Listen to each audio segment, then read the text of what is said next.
जय श्री कृष्णा। राधे राधे। आज फाल्गुन मास का शनिवार है, तो आज अपने सुनेंगे रोहिणी संकट वेदन शनि स्तोत्र कथा। तो इस कथा को श्रद्धा भाव से पूरा सुनना और शुरू करने से पहले कमेंट बॉक्स में जय हो शनि देव की, जय हो भोले शंकर की अवश्य लिखना। अगर आप मीरा भक्ति चैनल पर नए हैं तो इस चैनल को सब्सक्राइब जरूर करना। बोलो शनि महाराज की जय हो, बोलो भोले शंकर की जय हो। प्राचीन समय की बात है, दशरथ नाम के एक बहुत ही प्रसिद्ध चक्रवर्ती राजा थे। राजा अपने राज्य की और अपनी प्रजा की बहुत ही अच्छे से देखभाल करता था, जिससे सारी प्रजा बहुत ही सुखी और संपन्न थी। बड़ी ही खुशी से अपना जीवन यापन कर रही थी। सारी जगह सुख और शांति का माहौल था। राजा अपनी प्रजा को अपनी संतान के बराबर मानते थे। एक दिन ज्योतिषियों ने शनि को कृत्तिका नक्षत्र के अंतिम चरण में देखकर कहा कि यह शनि रोहिणी नक्षत्र का भेदन कर जाएगा, जिसे रोहिणी संकट भेदन भी कहा जाता है। शनि का रोहिणी में जाना देवता और असुर दोनों के लिए ही कष्टकारी और भय प्रदान करने वाला होता है, तथा रोहिणी संकट भेदन से 12 वर्ष तक अत्यंत दुखदायी अकाल पड़ता है। तो ज्योतिषियों की यह बात राजा और प्रजा सभी ने सुनी थी, तो प्रजा बुरी तरह से व्याकुल हो गई। जब राजा दशरथ ने प्रजा की व्याकुलता देखी तो वशिष्ठ ऋषि तथा प्रमुख ब्राह्मणों से कहने लगे कि हे ब्राह्मण देवताओं, इस समस्या का कोई समाधान मुझे बहुत ही जल्द बताओ। मुझसे मेरी प्रजा की व्याकुलता देखी नहीं जाती। तो राजा की बात सुनकर वशिष्ठ जी कहने लगे कि शनि रोहिणी नक्षत्र में भेदन होने से प्रजाजन सुखी कैसे रह सकते हैं। इस योग के दुष्प्रभाव से तो ब्रह्मा एवं इंद्रादिक देवता भी रक्षा करने में असमर्थ हैं। तो राजा दशरथ गुरु वशिष्ठ जी के वचन सुनकर सोचने लगे कि यदि मैं इस संकट की घड़ी को टाल नहीं पाया तो मुझे कायर कहा जाएगा। तो राजा ने काफी सोच विचार करके साहस बटोरकर दिव्य धनुष तथा दिव्य आयुधों से युक्त होकर अपने रथ को तेज गति से चलाते हुए चंद्रमा से भी 3 लाख योजन ऊपर नक्षत्र मंडल में चले गए। मणियों तथा रत्नों से सुशोभित सोने से बने हुए रथ पर बैठे हुए महाबली राजा ने रोहिणी के पीछे जाकर रथ को रोक दिया। श्वेत अश्वों से युक्त और ऊंची ऊंची ध्वजाओं से सुशोभित मुकुट में जड़े हुए बहुमूल्य रत्नों से प्रकाशमान राजा दशरथ उस समय आकाश में दूसरे सूर्य की तरह चमक रहे थे। शनि को कृत्तिका नक्षत्र के पश्चात रोहिणी नक्षत्र में प्रवेश का इच्छुक देखकर राजा दशरथ बाण युक्त धनुष कानों तक खींचकर बकुटियां तान कर शनि के सामने डट कर खड़े हो गए। अपने सामने देव असुरों के सहारक अस्त्रों से युक्त दशरथ को खड़ा देखकर शनि थोड़ा डर गए और फिर हंसते हुए राजा दशरथ से कहने लगे कि हे राजेंद्र, तुम्हारे जैसा पुरुषार्थ मैंने किसी में नहीं देखा, क्योंकि देवता, असुर, मनुष्य, सिद्ध, विद्याधर और सर्प जाति के जीव मेरे देखने मात्र से ही भयग्रस्त हो जाते हैं। हे राजेंद्र, मैं तुम्हारी तपस्या और पुरुषार्थ से अत्यंत प्रसन्न हूँ। अतः हे रघुनंदन, जो तुम्हारी इच्छा हो वो वरदान मांगो, मैं तुम्हें अवश्य दूंगा। तो शनि देव की बात सुनकर राजा दशरथ ने कहा कि हे सूर्य पुत्र शनि देव, यदि आप मुझसे प्रसन्न हैं तो मैं एक ही वर मांगता हूँ कि जब तक नदियाँ, सागर, चंद्रमा, सूर्य और पृथ्वी इस संसार में हैं, तब तक आप रोहिणी संकट भेदन कदापि ना करें। मैं केवल यही वर मांगता हूँ और मेरी कोई इच्छा नहीं है। ऐसा वर मांगने पर शनि ने एवमस्तु कहकर वरदान दे दिया। इस प्रकार शनि से वरदान पाकर राजा दशरथ अपने आप को बहुत ही धन्य समझने लगे। तो शनिदेव बोले कि मैं तुमसे बहुत ही प्रसन्न हूँ, अगर तुम कुछ और मांगना चाहते हो तो मांग सकते हो। तब राजा दशरथ ने प्रसन्न होकर शनिदेव से दूसरा वरदान मांगा। तो शनिदेव कहने लगे कि हे दशरथ, तुम निर्भय रहो। 12 वर्ष तक तुम्हारे राज्य में कोई भी अकाल नहीं पड़ेगा। तुम्हारे यश कीर्ति तीनों लोकों में फैलेगी। ऐसा वरदान पाकर राजा दशरथ बहुत ही खुश हुए और धनुष बाण को रथ में रख दिया। फिर सरस्वती देवी तथा गणेश जी का ध्यान करते हुए शनि देव की स्तुति कुछ इस प्रकार करने लगे, जिनके शरीर का रंग भगवान शंकर के समान कृष्ण तथा नीला है, उन शनिदेव को मेरा नमस्कार है। इस जगत के लिए कालंगनी एवं कर्तांत रूप शनिश्चर को पुनः पुनः नमस्कार है। जिनका शरीर कंकाल जैसा मांसहीन तथा जिनकी दाढ़ी मूंछ और जटा बड़ी हुई है, उन शनिदेव को नमस्कार है। जिनके बड़े बड़े नेत्र, पीठ में सटा हुआ पेट और भयानक आकार वाले शनिदेव को मेरा नमस्कार है। जिनके शरीर दीर्घ हैं, जिनके रोए बहुत मोटे हैं, जो लंबे चौड़े किंतु जर्जर शरीर वाले हैं, जिनकी दाढ़ें काल रूप हैं, उन शनिदेव को मेरा बारंबार नमस्कार है। हे शनिदेव, आपके नेत्र कोटर के समान गहरे हैं, आपकी ओर देखना कठिन है, आप रौद्र, भीषण और विकराल हैं, आपको नमस्कार है। सूर्य नंदन, भास्कर पुत्र, अभय देने वाले देवता, वलीमुख, आप सब कुछ बख्शन करने वाले हैं, ऐसे शनिदेव को प्रणाम है। आपकी दृष्टि अधोमुखी है, आप समर्थक, मंद गति से चलने वाले तथा जिनका प्रतीक तलवार के समान है, ऐसे शनिदेव को बारंबार नमस्कार है। आपने तपस्या से ही अपने देह को दग्ध कर लिया। आप सदा योगाभ्यास में तत्पर, भूख से आतुर और अतृप्त रहते हैं, आपको सर्वदा सर्वदा नमस्कार है। जिसके नेत्र ही ज्ञान है, कश्यप नंदन सूर्यपुत्र शनिदेव, आपको नमस्कार है। आप संतुष्ट होने पर राज्य दे देते हैं और नाराज होने पर उसे तक्षण छीन लेते हैं, वैसे शनिदेव को नमस्कार है। देवता, असुर, मनुष्य, सिद्ध, विद्याधर और नाग, ये सब आपकी दृष्टि पड़ने पर समूल नष्ट हो जाते हैं, ऐसे शनिदेव को प्रणाम है। हे शनिदेव, आप मुझ पर प्रसन्न होइए, मैं वर पाने योग्य हूँ और आपकी शरण में आया हूँ। राजा दशरथ के इस प्रकार प्रार्थना करने पर सूर्यपुत्र शनिदेव बोले कि उत्तम वर्त के पालक राजा दशरथ, तुम्हारी इस स्तुति से मैं अत्यंत संतुष्ट हूँ। हे रघुनंदन, तुम इच्छा अनुसार वर मांगो, मैं तुम्हें अवश्य दूंगा। तो शनिदेव की बात सुनकर राजा दशरथ बोले कि हे प्रभु, आज से आप देवता, असुर, मनुष्य, पशु पक्षी तथा नाग किसी भी प्राणी को पीड़ा नहीं देंगे, बस यही मेरा प्रिय वर है। तो शनिदेव ने कहा कि हे राजन, वैसे इस प्रकार का वरदान मैं किसी को नहीं देता, परंतु तुमसे संतुष्ट होने के कारण यह वरदान मैं तुम्हें दे रहा हूँ। हे दशरथ, तुम्हारे द्वारा कहे गए इस स्तोत्र को जो भी मनुष्य, देवता अथवा असुर, सिद्ध तथा विद्वान आदि पढ़ेंगे, उन्हें शनि के कारण कभी कोई बाधा नहीं होगी। जिनके महादशा या अंतरदशा में, गोचर में अथवा लगन स्थान, द्वितीय, चतुर्थ, अष्टम या द्वादश स्थान में शनि हो, वे व्यक्ति यदि पवित्र होकर सुबह, दोपहर और सायंकाल को इस स्तोत्र को ध्यान देकर पढ़ेंगे या फिर सुनेंगे, उनको मैं कभी भी पीड़ा नहीं पहुंचाऊंगा। तो इस तरह का वरदान पाकर राजा दशरथ बहुत ही खुश हुए और अपने राज्य को लौट आए। इस प्रकार राजा दशरथ ने अपनी प्रजा को पीड़ित होने से बचा लिया। तो ये थी दशरथ रचित शनि स्तोत्र कथा। अब अपने सुनेंगे शनिवार की कथा। तो इसे भी पूरे श्रद्धा भाव से सुनना और ज्यादा से ज्यादा शेयर करना तथा कमेंट बॉक्स में जय हो शनि महाराज की अवश्य लिखना। कथा को श्रद्धापूर्वक पूरा सुनने के लिए आप सभी का बहुत बहुत धन्यवाद। भगवान भोले शंकर और शनि देव आपकी सारी मनोकामनाएं पूर्ण करें। आप हमेशा खुश रहें, सुखी रहें, संपन्न रहें। जय श्री कृष्णा, राधे राधे। अब अगली कहानी अपने सुनेंगे शनि देव और राजा विक्रमादित्य की। एक समय स्वर्ग लोक में सबसे बड़ा कौन है, इस प्रश्न को लेकर सभी देवताओं में वाद विवाद शुरू हो गया। वाद विवाद बढ़ते बढ़ते युद्ध की नौबत आ गई। तो सारे देवता देवराज इंद्र के पास पहुंचे और बोले कि हे देवराज, आपको निर्णय करना होगा कि 9 ग्रहों में सबसे बड़ा कौन है। तो देवताओं का प्रश्न सुनकर देवराज इंद्र उलझन में पड़ गए और कुछ देर सोचते रहे। सोचकर बोले कि हे देवगणों, मैं आपके इस प्रश्न का उत्तर देने में असमर्थ हूँ।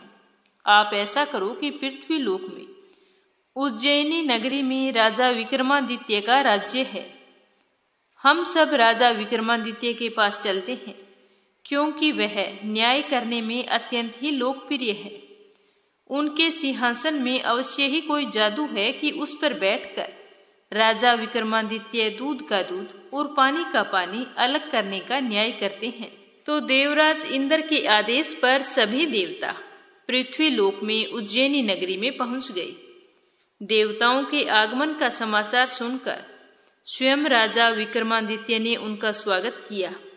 महल में पहुंचकर जब सारे देवताओं ने उनसे अपना प्रश्न पूछा तो राजा विक्रमादित्य भी कुछ देर के लिए परेशान हो उठे, क्योंकि सभी देवता अपनी अपनी शक्तियों के कारण महान और शक्तिशाली थे। किसी को छोटा या बड़ा कह देने से उनके क्रोध के प्रकोप से भयंकर हानि पहुंच सकती थी। तभी राजा विक्रमादित्य को एक उपाय सूझा और उन्होंने विभिन्न धातुओं स्वर्ण, रजत, कांसा, तांबा, सीसा, रांगा, जस्ता, अब्रक व लोहे के 9 आसन बनवाए। धातुओं के गुणों के अनुसार सभी आसनों को एक दूसरे के पीछे रखवाकर उन्होंने देवताओं को अपने अपने सिंहासन पर बैठने को कहा। सब देवताओं के बैठने के बाद राजा विक्रमादित्य ने कहा कि आपका निर्णय तो स्वयं ही हो गया। जो सबसे पहले सिंहासन पर विराजमान है वही सबसे बड़ा है। तो राजा विक्रमादित्य का निर्णय सुनकर शनि देवता को गुस्सा आ गया, क्योंकि शनि देवता ने सबसे पीछे आसन पर बैठने के कारण अपने को छोटा माना और छोटा जान क्रोधित हो गई और राजा से कहा कि हे राजन, तुमने मुझे सबसे पीछे बैठाकर मेरा अपमान किया है। तुम मेरी शक्तियों से परिचित नहीं हो। मैं तुम्हारा सर्वनाश कर दूंगा। सूर्य एक राशि पर 1 महीने, चंद्रमा 2.25 दिन, मंगल 1.5 महीने, बुध और शुक्र 1 महीने, गुरु 13 महीने रहते हैं, लेकिन मैं किसी राशि पर 7.5 वर्ष तक रहता हूँ। बड़े बड़े देवताओं को मैंने अपने प्रकोप से पीड़ित किया है। राम को 7.5 के कारण ही वन में जाकर रहना पड़ा। रावण को 7.5 के कारण ही युद्ध में मृत्यु का शिकार बनना पड़ा। उसके वंश का सर्वनाश हो गया। हे राजा, अब तुम भी मेरे प्रकोप से नहीं बच सकेगा। राजा विक्रमादित्य शनि देवता के प्रकोप से थोड़ा भयभीत हो गए, लेकिन फिर उन्होंने मन में विचार किया कि जो मेरे भाग्य में लिखा होगा वही होगा। फिर शनि के प्रकोप से भयभीत होने की तो कोई जरूरत नहीं है। उसके बाद अन्य ग्रहों के देवता तो प्रसन्नता के साथ वहां से चले गए, लेकिन शनिदेव बड़े ही क्रोध के साथ वहां से विदा हुए। राजा विक्रमादित्य पहले की तरह ही न्याय करते रहे। उनके राज्य में सभी स्त्री पुरुष बहुत ही आनंद से अपना जीवन यापन कर रहे थे। कुछ दिन ऐसे ही बीत गए। उधर शनि देवता अपने अपमान को नहीं भूले थे। राजा से बदला लेने के लिए एक दिन शनि देव ने घोड़े के व्यापारी का रूप धारण किया और बहुत से घोड़ों को साथ लेकर उज्जैनी नगरी पहुंचे। राजा विक्रमादित्य ने राज्य में किसी घोड़े के व्यापारी के आने का समाचार सुना तो अपने अश्वपाल को कुछ घोड़े खरीद कर लाने के लिए वहां पर भेज दिया। जैसे ही राजा के आदेश पर अश्वपाल वहां पर जाकर घोड़ों को देखा तो वह बहुत ही खुश हुआ, लेकिन घोड़ों का मूल्य सुनकर उसे बहुत ही हैरानी हुई। घोड़े बहुत कीमती थे। अश्वपाल ने वापस लौटकर राजा को इसके बारे में बताया तो राजा स्वयं वहां पर गए और एक सुंदर और शक्तिशाली घोड़े को पसंद किया। घोड़े की चाल देखने के लिए राजा उस घोड़े पर सवार हो गए। जैसे ही राजा उस पर सवार हुए तो वह घोड़ा बिजली की गति से दौड़ पड़ा और तेजी से दौड़ता हुआ राजा को एक दूर जंगल में ले गया और फिर राजा को जंगल में ही गिराकर स्वयं कहीं गायब हो गया। राजा अपने नगर को लौटने के लिए जंगल में भटकने लगे, लेकिन उन्हें कोई भी रास्ता नजर नहीं आ रहा था। राजा को भूख और प्यास लग गई थी। भूख और प्यास से बेहाल राजा जंगल में भटकते रहे। भटकते भटकते उन्हें एक चरवाहा मिला तो राजा ने उससे पानी मांगा तो पानी पीकर राजा ने उस चरवाहे को अपनी अंगूठी दे दी और फिर उससे रास्ता पूछकर जंगल से बाहर निकलकर पास के नगर में पहुंच गए। राजा ने एक सेठ की दुकान पर बैठकर कुछ देर आराम किया। उस सेठ ने भी राजा से बातचीत की तो राजा ने उसे बताया कि मैं उज्जैनी से आया हूँ। राजा के कुछ देर दुकान पर बैठने से सेठ जी की खूब बिक्री हुई। तो सेठ जी ने राजा को बहुत ही भाग्यवान समझा और उसे अपने घर भोजन के लिए ले गया। सेठ के घर में सोने का एक हार खूंटी पर लटका हुआ था। राजा को उस कमरे में अकेला छोड़कर सेठ जी कुछ देर के लिए बाहर आ गई और राजा भोजन करने लगे। तभी एक आश्चर्यजनक घटना घटी कि राजा के देखते ही देखते सोने के उस हार को खूंटी निगल गई। सेठ ने कमरे में लौटकर हार को गायब देखा तो सोचा कि इसी आदमी ने इस हार को चुराया है, क्योंकि उस समय राजा उस कमरे में अकेला ही था। तो सेठ ने अपने नौकरों से कहा कि इस परदेसी को रस्सियों से बांधकर नगर के राजा के पास ले चलो। तो सेठ के नौकर उसे रस्सियों से बांधकर राजा के पास ले गए। राजा ने विक्रमादित्य से हार के बारे में पूछा तो विक्रमादित्य ने कहा कि मेरी नजरों के सामने देखते ही देखते खूंटी ने हार निगल लिया। तो इस पर राजा को बहुत ही क्रोध आ गया और चोरी करने के अपराध में विक्रमादित्य के हाथ पांव काटने का आदेश दे दिया। राजा विक्रमादित्य के हाथ पांव काटकर उसे नगर के चौराहे पर छोड़ दिया गया। कुछ दिन बाद एक तेली वहां से उठाकर उसे अपने घर ले गया और अपने कोलू पर बैठा दिया। राजा आवाज देकर बैलों को हाँकता रहता। तो राजा विक्रमादित्य इसी तरह तेली का बैल चलाता रहा। राजा को भोजन मिलता रहा। शनि के प्रकोप की 7.5 पूरी होने पर वर्षा ऋतु प्रारंभ हुई। राजा विक्रमादित्य एक रात मेघ मल्हार गा रहा था। तभी नगर के राजा की लड़की राजकुमारी मोहिनी रथ पर सवार होकर उस तेली के घर के आगे से गुजरी। उसने जैसे ही मेघ मल्हार सुना तो उसे बहुत ही अच्छा लगा और दासी को भेजकर गाने वाले को बुलाकर लाने को कहा। तो दासी ने लौटकर राजकुमारी को बताया कि राजकुमारी वह तो अपंग आदमी है। तो राजकुमारी उस मेघ मल्हार पर तो बहुत मोहित हो गई थी। वह तो उससे शादी करना चाहती थी। उसे सब कुछ पता चल गया कि वह आदमी अपंग है, तो भी उसने कहा कि मैं तो उसी आदमी से विवाह करूंगी।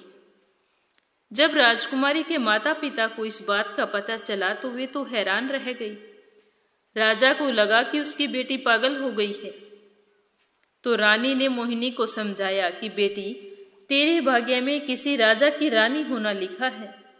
फिर तुम उस अपंग आदमी से विवाह करके अपने पांवों पर क्यों कुल्हाड़ी मार रही है। और राजा भी कहने लगे कि बेटा, तेरी सुंदर राजकुमार से शादी करवाऊंगा। लेकिन राजकुमारी ने तो अपनी जिद नहीं छोड़ी।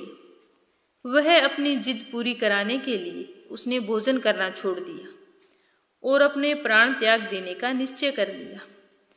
तो आखिर राजा और रानी को विवश होकर अपंग विक्रमादित्य से राजकुमारी का विवाह करना पड़ा। विवाह के बाद राजा विक्रमादित्य और राजकुमारी तेली के घर में रहने लगे। उसी रात स्वप्न में शनिदेव ने राजा से कहा कि राजा, तुमने मेरा प्रकोप देख लिया है। मैंने तुम्हें अपने अपमान का दंड दिया है। राजा ने शनिदेव से क्षमा करने को कहा और प्रार्थना की कि हे शनिदेव, आपने जितना दुख मुझे दिया है और किसी को ना देना। तो शनिदेव ने कुछ देर सोचते हुए कहा कि हे राजा, मैं तेरी प्रार्थना स्वीकार करता हूँ। जो कोई स्त्री पुरुष मेरी पूजा करेगा, शनिवार को व्रत रखकर मेरी कथा सुनेगा, उस पर मेरी अनुकंपा बनी रहेगी, उसे कोई दुख नहीं होगा। शनिवार को व्रत करने और चींटियों को आटा डालने से मनुष्य की सारी मनोकामनाएं पूर्ण होंगी। तो इस तरह कहकर शनिदेव अंतर्ध्यान हो गए। प्रातःकाल राजा विक्रमादित्य की नींद खुली तो अपने हाथ पांव देखकर राजा को बहुत ही खुशी हुई और उन्होंने मन ही मन शनिदेव को प्रणाम किया। राजकुमारी भी राजा के हाथ पांव सही सलामत देखकर आश्चर्य में डूब गई। तब राजा विक्रमादित्य ने अपना परिचय देते हुए शनिदेव के प्रकोप की सारी कहानी कह सुनाई। जब सेठ जी को इस बात का पता चला तो वह दौड़ता हुआ तेली के घर जा पहुंचा और राजा के चरणों में गिरकर क्षमा मांगने लगा। तो राजा ने उसे क्षमा कर दिया, क्योंकि यह सब तो शनि देव के प्रकोप के कारण हुआ था। सेठ राजा को अपने घर ले गया और फिर से उसे भोजन कराया। जैसे ही राजा भोजन कर रहे थे तो सबके सामने वही आश्चर्यजनक घटना घटी कि सबके देखते ही देखते खूंटी ने उस हार को उगल दिया। तो यह देखकर सेठ जी को बहुत ही आश्चर्य हुआ।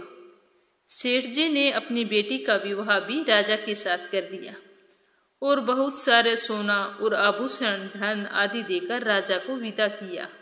राजा विक्रमादित्य राजकुमारी मोहिनी और सेठ की बेटी के साथ उज्जैनी पहुंचे तो नगर वासियों ने हर्ष से उनका स्वागत किया। उस रात उज्जैनी नगरी में दीप जलाकर लोगों ने दिवाली मनाई। अगले दिन राजा विक्रमादित्य ने पूरे राज्य में घोषणा करवाई कि शनि देव सभी देवों में सर्वश्रेष्ठ हैं। प्रत्येक स्त्री पुरुष शनिवार को उनका व्रत करे और व्रत कथा अवश्य सुने। राजा विक्रमादित्य की घोषणा से शनि देव बहुत ही प्रसन्न हुए। शनिवार का व्रत करने और कथा सुनने के कारण सभी लोगों की सारी मनोकामनाएं शनि देव पूरी करने लगे। सारे लोग आनंद पूर्वक रहने लगे। बोलो शनि महाराज की जय हो। लपसी और तपसी की कहानी। एक लपसी था, एक तपसी था। तपसी हमेशा भगवान की तपस्या करता था, लेकिन उसे चोरी करने की आदत थी। लपसी हमेशा सवा सेर की लापसी बनाता और पहले भगवान को भोग लगाता, उसके बाद में स्वयं भोजन करता। दोनों भाइयों का यही नियम था। तो एक दिन कोई बात को लेकर दोनों में कहासुनी हो गई। तो तपसी बोला कि मैं रोजाना भगवान की तपस्या करता हूँ, इसीलिए मैं बड़ा हूँ। तो लपसी बोला कि मैं रोज भगवान को सवा सेर लापसी का भोग लगाता हूँ, इसीलिए मैं बड़ा हूँ। ऐसा कहते हुए दोनों जोर जोर से लड़ने लगे। तभी वहां से नारद जी गुजर रहे थे। दोनों को लड़ता हुआ देखकर वहां आए और उनसे पूछा कि तुम दोनों लड़ क्यों रहे हो। तो दोनों ने अपने आप को बड़ा बताया और साथ में बड़ा होने का कारण भी बताया। तो नारद जी बोले कि मैं तुम्हारा फैसला कर दूंगा, कल आऊंगा, बता दूंगा भी कौन बड़ा है। दूसरे दिन लपसी और तपसी नहाकर अपनी रोज की भक्ति करने आए तो नारद जी ने छुपकर 1.25 करोड़ की एक एक अंगूठी उन दोनों के आगे रख दी। जैसे ही भक्ति करते हुए तपसी की नजर उस अंगूठी पर पड़ी तो उसने चुपचाप से उठाई और अपने पैर के नीचे दबा ली। लपसी की नजर अंगूठी पर पड़ी, लेकिन उसने ध्यान नहीं दिया। उसने पहले भगवान को भोग लगाया और फिर स्वयं भोजन करने के लिए बैठ गया। थोड़ी देर बाद नारद जी सामने आए तो दोनों ने पूछा कि अब बताओ हम में से कौन बड़ा है। तो नारद जी ने तपसी से खड़ा होने के लिए कहा। तो वो खड़ा हुआ तो उसके पैर के नीचे दबी हुई अंगूठी दिखाई दी। तो नारद जी ने तपसी से कहा, तपस्या तो तुम करते हो, इतनी तपस्या करने के बाद भी तुम्हारी चोरी करने की आदत नहीं गई। ये अंगूठी मैंने ही तुम दोनों के आगे रखी थी। मैं ये देखना चाहता था कि तुम दोनों में से किन के मन में लालच है। तो तूने तो अंगूठी दिखाई पड़ते ही झट से अपने पैर के नीचे दबा ली। लेकिन लपसी का ध्यान अंगूठी पर जाने के बाद भी लपसी ने अंगूठी को ना ही उठाया और ना ही ध्यान किया। उसने सिर्फ अपने भगवान जी में ही ध्यान रखा, उन्हें भोग लगाया और बाद में स्वयं भोजन करने लगा। इसीलिए लपसी बड़ा है और तुम्हें तुम्हारी तपस्या का कोई भी फल नहीं मिलने वाला। जितनी चाहे मर्जी तुम तपस्या कर लो, तुम्हें इसका कोई भी फल नहीं मिलेगा। तो तपसी को यह सुनकर बहुत ही दुख हुआ और वह शर्मिंदा होकर नारद जी से माफी मांगने लगा और कहने लगा कि आज तक की मेरी गलती माफ करो और मुझे बताओ कि मुझे मेरी तपस्या का फल कैसे मिलेगा। आज के बाद कभी भी मैं चोरी नहीं करूंगा।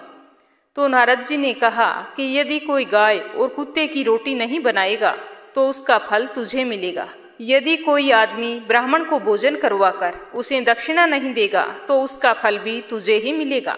अगर किसी को सूट, तीवल, साड़ी अगर हम देते हैं, उसके ऊपर अगर भेंट स्वरूप कुछ रुपए नहीं देंगे तो उसका फल भी तुझे ही मिलेगा। अगर कोई व्यक्ति दिए से दिया जलाएगा तो उसका फल भी तुझे ही मिलेगा। अगर कोई औरत आंगन लीपकर चौका नहीं लीपेगी तो उसका फल भी तुझे ही मिलेगा। यदि कोई व्रत कथा में सारी कहानी सुन ले लेकिन तुम्हारी कहानी ना सुने तो उसका फल भी तुझे ही मिलेगा। उसी दिन से हर व्रत कथा और कहानी के साथ लपसी तपसी की कहानी कहीं और सुनी जाती है।